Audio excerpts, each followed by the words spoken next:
People, welcome to Catalyzer Podcast. We interview migrant entrepreneurs, aka migrapreneurs, and ask them about their journey in the startup ecosystem in Australia. Today we are interviewing Ariana Watson. Ariana is a co-founder of Think Enough and is a social enterprise champion. In this podcast, we are going to ask Ariana what is a social enterprise, why is she so passionate about social enterprises, and what is her journey of coming to Australia from Italy and starting a social enterprise. Thank you so much, Ariana, for taking the time out and doing this podcast. I really want to dig into and learn more about social enterprise and ask you and why you are passionate about social enterprises. So thank you so much for taking the time out. Oh, thank you. That's my favorite subject, so it's quite exciting to be here. Amazing. So let's start from starting. So why don't you tell us a little about yourself? So where you're from, why did you decide to come to Australia, and what are you doing currently? Yeah, cool. So yeah, my name's Ariana. I am Italian and British. So I was born in Italy from British parents, so I'm a bit of a mixture. I have a background in a lot of charity, not-for-profit and international development work. And yeah, I came to Australia at a pretty interesting time at the end of 2019. And literally came to Australia. My idea was to come to Australia just for a year to learn from and get inspired by social enterprises. And my initial idea was because I wanted to bring back some of the ideas and the learnings that I was going to get from my trip back to Italy and incorporate it into my work. So kind of got to Australia, traveled through Sydney, Brisbane, the South Island of New Zealand, got to Melbourne, and then kind of got stuck, locked down, and living into 2020. And yeah, along the way, essentially, I was speaking to social entrepreneurs, going to visit their little businesses, and I was learning a lot from them, getting inspired from them, kind of seeing a lot of excitement from them, with them talking about their businesses. And then I was posting a lot about these businesses and talking about them on my social media or to people back home, and saw how much excitement that generated. Started doing that a lot here as well. And yes, ended up getting a lot of people asking me, where can I go to find these social enterprises? What do you suggest? What coffee place do you suggest? Or what place should I go and buy my clothing or whatever? Which was quite surprising for me because I was new to Australia. But I knew these kind of social enterprise places. And then, I was lucky enough to get stuck in Melbourne lockdown with my now amazing co-founder, and we bonded kind of over travel and over visiting these kind of businesses. We found a lot of social enterprises in common and not in common that we had or hadn't visited, like in Cambodia during our travels. And so we were like, why isn't there a map of these? Why can't we find these really easily? And so we built a spreadsheet with a list of them, which kind of turned into a Google map, which is now turning into a bit of a directory and a map of for-purpose businesses, which is what I'm working on at the moment. And awesome. And your social enterprise is called Think Enough. Yes. That's amazing. I really like that. So just for all the people and all the listeners who may not understand what exactly a social enterprise is, can you just explain how it is different from traditional businesses or startups? Yeah, cool. So it's a big question in the social enterprise sector because there's not like, there are lots of different kinds of definitions and lots of different types of businesses and social businesses, but essentially, a social enterprise is a business that also has a social or an environmental mission. So it generates income through trade like a normal business. So it can be offering a service or a product. But the aim of the business is actually to create a specific social or environmental value. So it can be as simple as a cafe which is, selling coffees to the customers, and maybe also has a roastery and food or whatever. But at the same time, they have a training program for people who are, young people who are experiencing homelessness, who get a chance to kind of like get back into employment. There are so many different models and types. So there's also, for example, companies that donate a certain percentage of their profits to their social environmental mission, and that's also considered social enterprise. But yeah, essentially the simple answer is it's a business that generates income to create social and or environmental value. That is really interesting. And why are you interested in social enterprises? Like, why not just create a business or a startup and, just like a lot of other people, make a lot of money? Why specifically you're passionate about social enterprises? So I think it's the type of business that makes sense.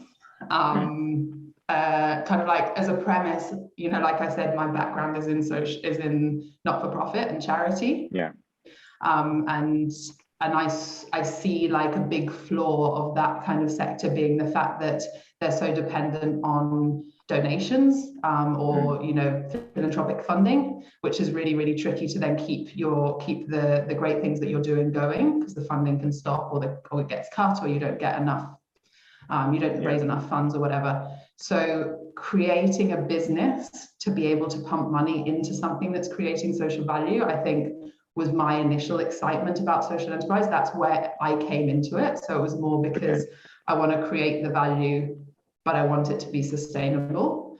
But then I think more and more I got into social enterprise, more and more I learned about social enterprise. It is literally, I think, in the world that we're living at the moment, which has, obviously big social and environmental issues, the power that the economy has and the power that businesses have to be able to actually make big difference in the social issues or the environmental issues is just massive. Like, you can see that if in my beautiful imaginary world where all businesses operate as social enterprises, literally there would be no need to have all of these problems anymore, because every single business would be tackling different issues, and together we could get to just to a better system. So I think it's it makes sense for me that the economy was created to create value for people and to make the world better for people.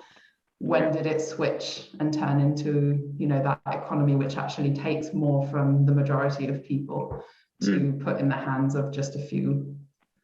That is really interesting. I'm not sure if a lot of people have a same or similar thought process, but I think it is a very important conversation to have with anybody who is interested into businesses, or even as a consumer, to understand which businesses are have a social cause aligned with their business goals. So on that note, what problem is Think Enough solving, and how are you guys solving that? Yeah, that ties really well what you said about the consumer, because obviously Think Enough is we're essentially at the moment we're creating this directory and map of for-purpose businesses to make it easier for everyday mainstream consumers to find the good option of what they're looking for. So their coffee or their clothing or their restaurant choice or their what to do, right? So we kind of have, obviously we're talking to two different groups of people. We've got the consumers, the mainstream consumers and the users of the platform, and then we've got the businesses. For our users, the problem that we're tackling is that feeling, slight feeling of uselessness, like of not really knowing how to make a difference in the world. Like, a lot of people do think about, we want to do something to make the world a better place, but we have no idea how, or we don't have the time, or we just can't figure out how to do it. So it's literally, it's a way to give them an easy option, put that option in front of them and show them how they can do good with every single thing that they do or they look for. So that, their problem is kind of like, the problem's more like that feeling of uselessness. And then from the business point of view, is like social enterprises and for-purpose businesses are often very busy focusing on all of the work that they're doing, and they're not that, you know, they don't have that much time, or they don't have that much experience on how to market to a mainstream consumer and how to explain what they're doing to a mainstream consumer. So then Think Enough, you know, is offering that platform that helps them communicate to that market and simply explain how their business is creating that impact. Sorry, I've given you a problem solution there. Yeah, no, 100%. I love that so much because, for example, I want to buy things that are a lot better for environment, but I just don't know how or where to go. So I think for all those people who are conscious that they want to do the right thing, but it just sometimes is really hard. So I think that is the problem that you know, Think Enough is solving, and I really love that. But you were born in Italy, and then you just moved to Australia in late 2019, right? And then starting something of your own, and you know, finding co-founders, and that cannot be easy. So what were some of the struggles that you personally have faced in starting your own central social enterprise in Australia? Yeah, I guess, yeah, on one side, because I usually never really think about the struggles. I'm like, I love moving and being in different places. So I kind of like get the joy out of that. But so I guess I wasn't expecting as many challenges as I probably did actually face, like properly thinking about, especially when you're actually starting something up and trying to get it out there. I think biggest struggle was not knowing anyone here. Like in Italy, I would have had so many people who I could market to, who I could send out to like test, you know, everyone that could like reach out to their friends and their friends and just kind of get an idea of the market a lot easier. You know, here I'm a traveler. I'm a mover around. I'm not from a specific state or city. And a lot of the information that I was collecting and trying to collect is like word of mouth, and therefore it's quite tricky to kind of like get in, you know, as an outsider and talk to the right people. So there's this constant having to go out and literally make your way into the community, I think, as a migrant. I definitely, from a business perspective, I had no idea how business works in Australia. I literally just finished off learning how it worked in Italy. And a bit in the UK, and then I came over here and I was like, oh my god, I'm starting again, you know, like the whole structures and legalities and stuff like that. And then I guess, you know, the thing that like migrants always you know struggle with here in Australia is also you know the when you're creating something like this and an idea came up, it's like, okay, well now I want to stay in Australia because I can see the value of this and it's really exciting, but then you need the right visa, and it's like, how the hell am I going to stay? That is true. So I guess contacts, you know, and knowing people, the knowledge of the system and of how everything works, and then the actual legally having the possibility to stay longer here is just not that easy. That is so true, because a lot of migrants who come to Australia and then they encounter a problem and then they want to solve that problem, a lot of them probably would go through very similar problems, especially because they may or may not have a big network in Australia because they're from another country, their parents or their extended family, and everybody would be back home, and then they're in the new country.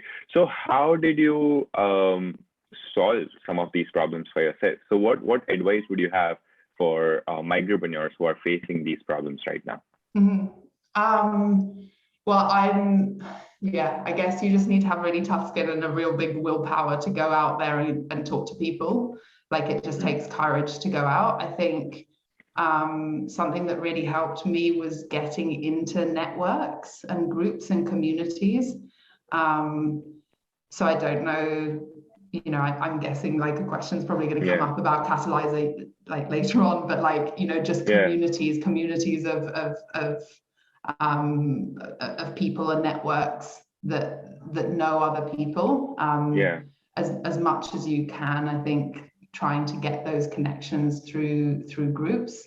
I did that a lot with Facebook community groups, and who led me on to people that then eventually led me on to accelerator programs and incubator programs with what I was doing. So that helped broaden out the people that I could reach and get to. And I guess even the same thing on the struggles with the business structures and the legalities and things like that. A lot that I've learned have then been through those networks themselves. So it's it's the networks and looking for the people that and asking. Like I find that people don't. It's quite tricky to ask for help or to talk to someone or for some advice, and you'd be really surprised with how many people actually say yes to it. So if you can get the courage to get out there and like ask for that introduction or ask for that cup of coffee with someone, I think I got quite far with literally just, can I just have your opinion on something? So let's dig into it. So for example, let's say I have just moved to Australia. Right now borders are closed, but let's say once the borders are open, someone has just moved to Australia, a couple of months in the country, and something, they have this idea that they want to explore. Or if not that, they just want to build the network, or they just want to know more people in a specific sector. What is the first thing that they should do? Have LinkedIn.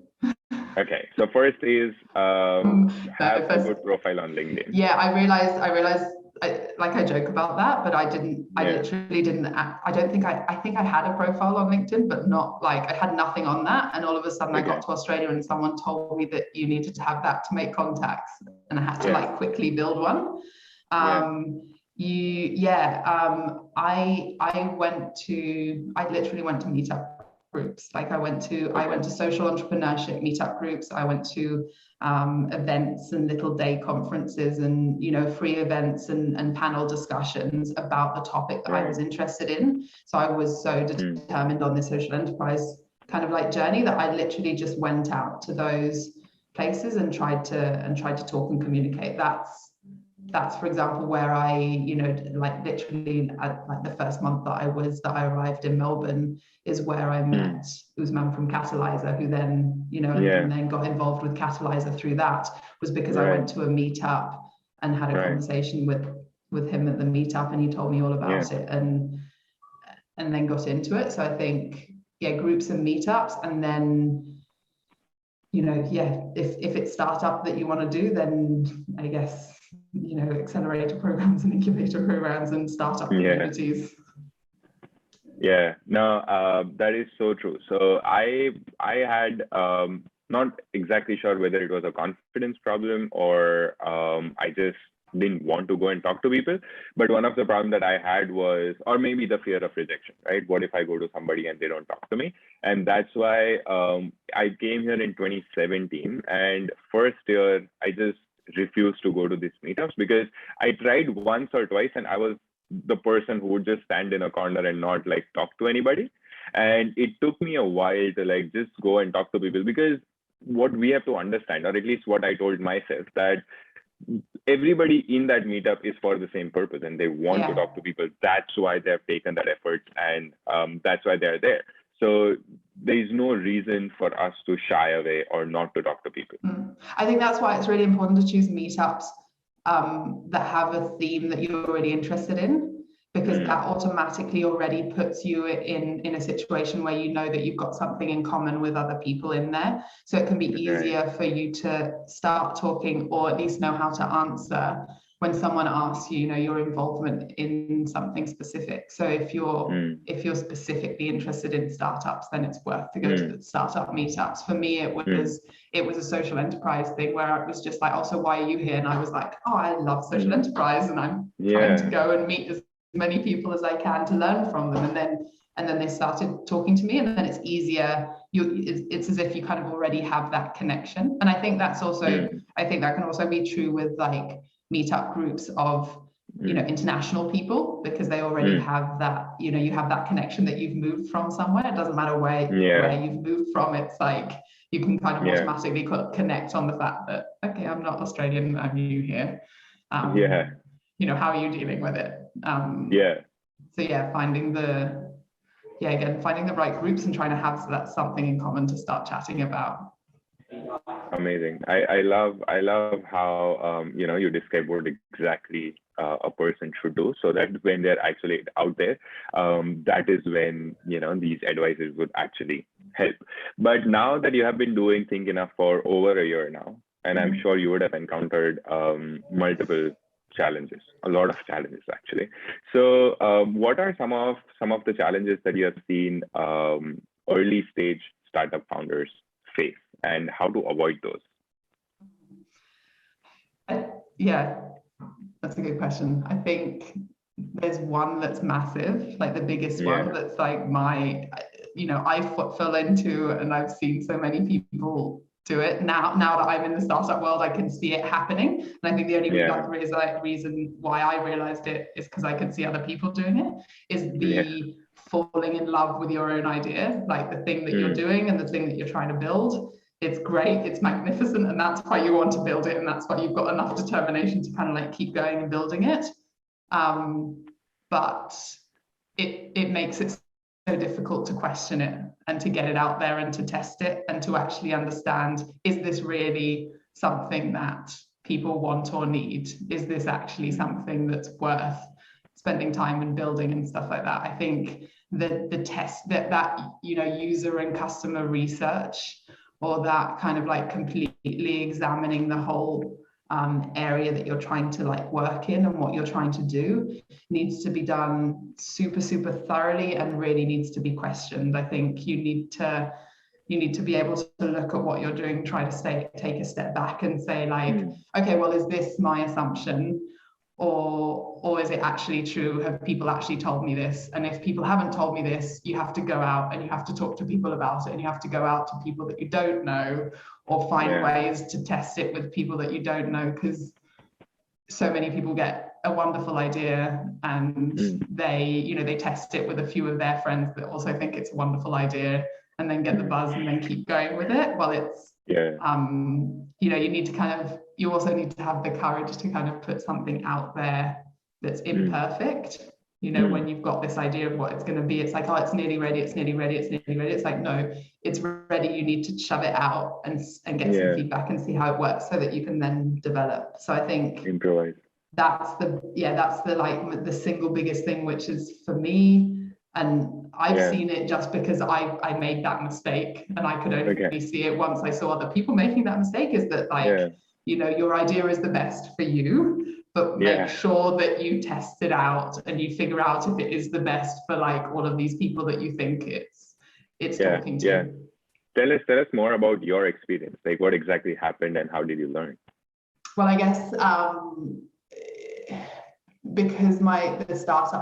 because Think Enough started from the fact that I want a map. I want a place to be able to go, so that when I came over here to Australia, I could literally look up, this map that could tell me where to go to find all of the social enterprises to be able to go and shop at and to be able to go and talk to.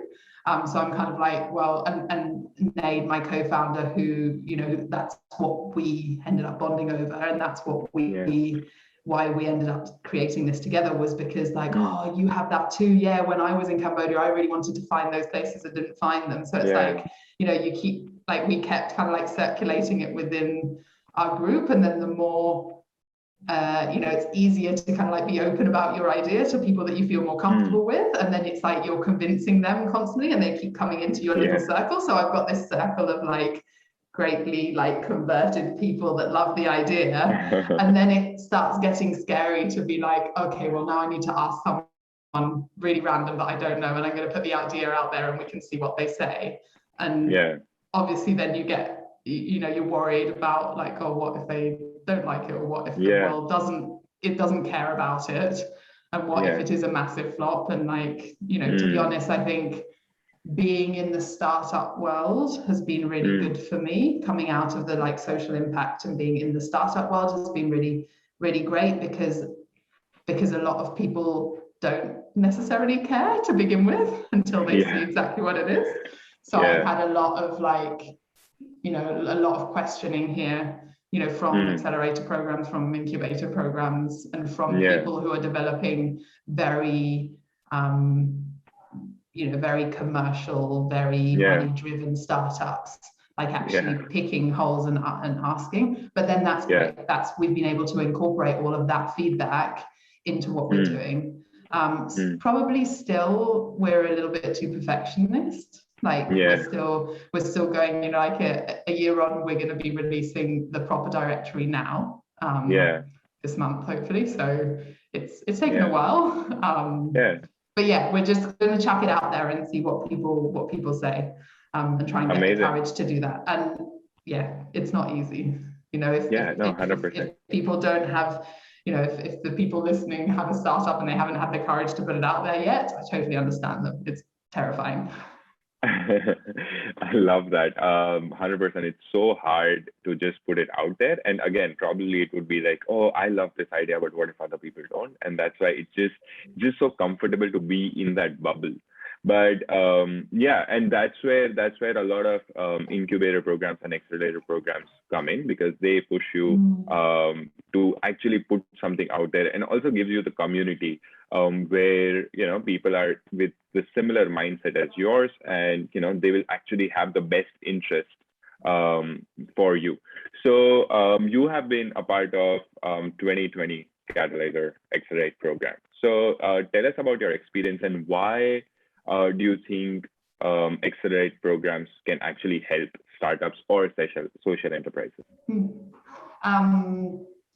So my Catalyzer experience was great. It was the first one that they were rolling out all online. And I'd been involved kind of like, volunteering in the in-person one before that. So I kind of like got an idea of what it was.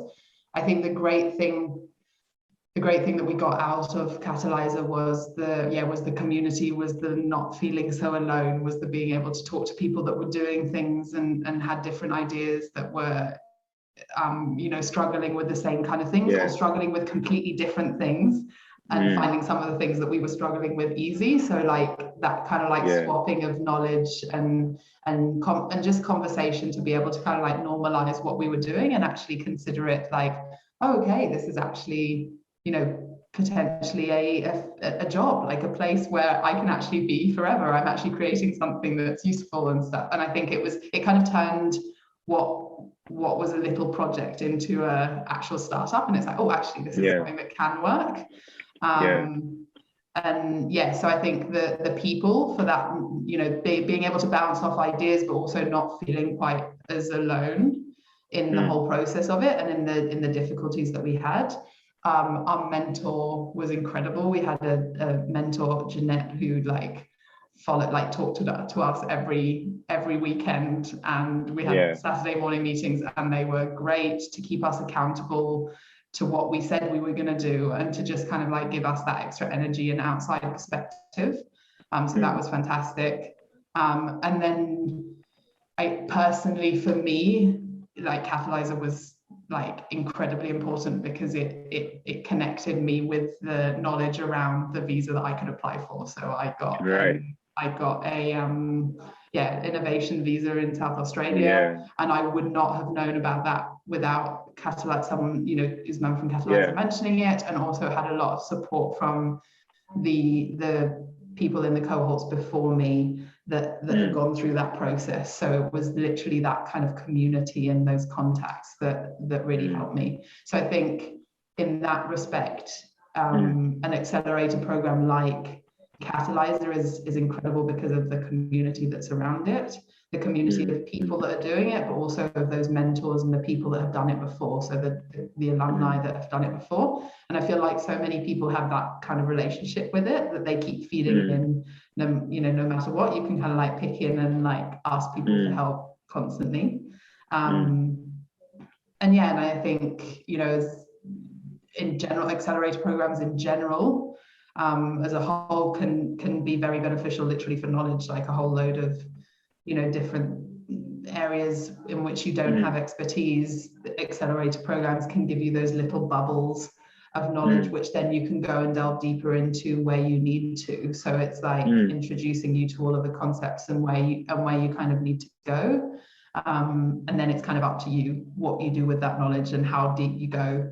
But the great thing, for example, with Catalyzer was being able to then hook up with like different mentors that have different, different, I don't know, specialities or whatever, however you say it, that you can go and consult when needed to. So and the skill set, knowledge, skill set, exactly. Yeah, absolutely. One of the things, like there are three things that I always like love about accelerator programs, and that's why I think that's how it is going to help social enterprises startups. First is obviously the community, because that's where you're going to find extremely dedicated people with similar mindset as yours who really want to do something out of the box and not just have a traditional path. Other is the mentor network, which is because these are the people who have achieved things. These are the people who understand what startups are, and they can guide you, to the right path. And third is accountability, because, when you see people around you doing a lot of hard work, you're just like, I don't want to be one of those people who does not work hard and he just talks about things. So these are the things that I love about accelerator programs in general. No, absolutely, especially when you have those regular catch-ups that you kind of have to go to each time, and you have to kind of talk to each time. It's like, so what did you do last week? Oh, nothing. Oh dear. What did you do last week? Oh, I did this and this and this, and it really gets you going.